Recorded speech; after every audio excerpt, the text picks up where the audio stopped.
Hi, I'm Charlotte. Welcome to Wake Up Well. Today is Thursday, the 28th of May, and we're going to be reflecting together on Psalm 28. And the bit that I was really drawn to when I was reading this psalm earlier on is just the first couple of verses. So let me read them to you. It says, "O Lord, you are my rock of safety. Please help me. Don't refuse to answer me. For if you are silent, I might as well give up and die. Listen to my prayer for mercy as I cry out to you for help, as I lift my hands towards your holy sanctuary." And the bit that really stood out to me is that part in verse 1 where it says, "If you are silent." And David, who wrote this psalm, is talking all about God. He's saying, God, if you are silent, then really what's the point? But actually, as I was thinking about it, I got this little nudge that said, actually, what if we think about that verse and apply it to ourselves as well? If you are silent. Because actually, David is anything but silent. Just in these two verses, we see that he is saying, don't refuse to answer me. He's clearly talking to God. In verse 2, he says, listen to my prayer for mercy. He says that he cries out to God for help and he lifts his hands towards God's holy sanctuary. David is not silent. If you are silent. And sometimes when times are hard, it can be easy to disengage from God, to stop speaking to God, to think, what is the point? And it got me thinking about relationships during lockdown. Because before lockdown, I used to have people in my house all of the time. I would regularly go and visit my family in my hometown, and I would always be welcoming people into my home and speaking to loads and loads of people. But actually, none of that is possible at the moment.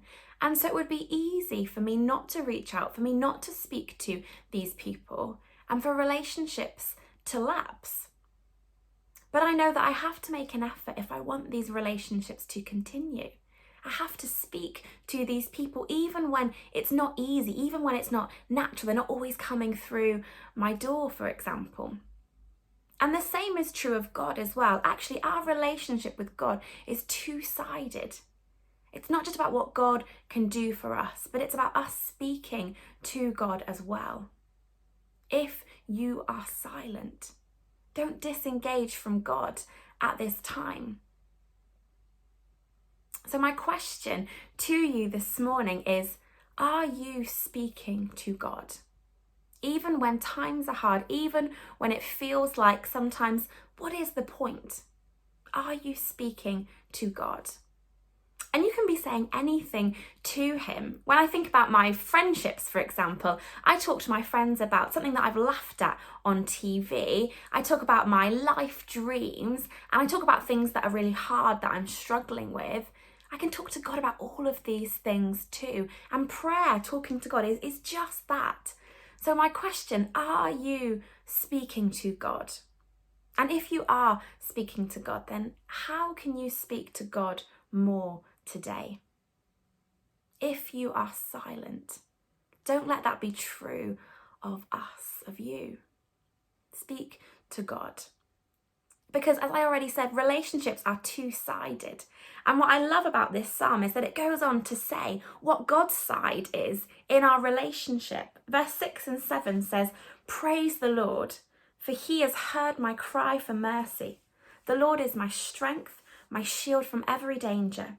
I trust in him with all my heart. He helps me, and my heart is filled with joy.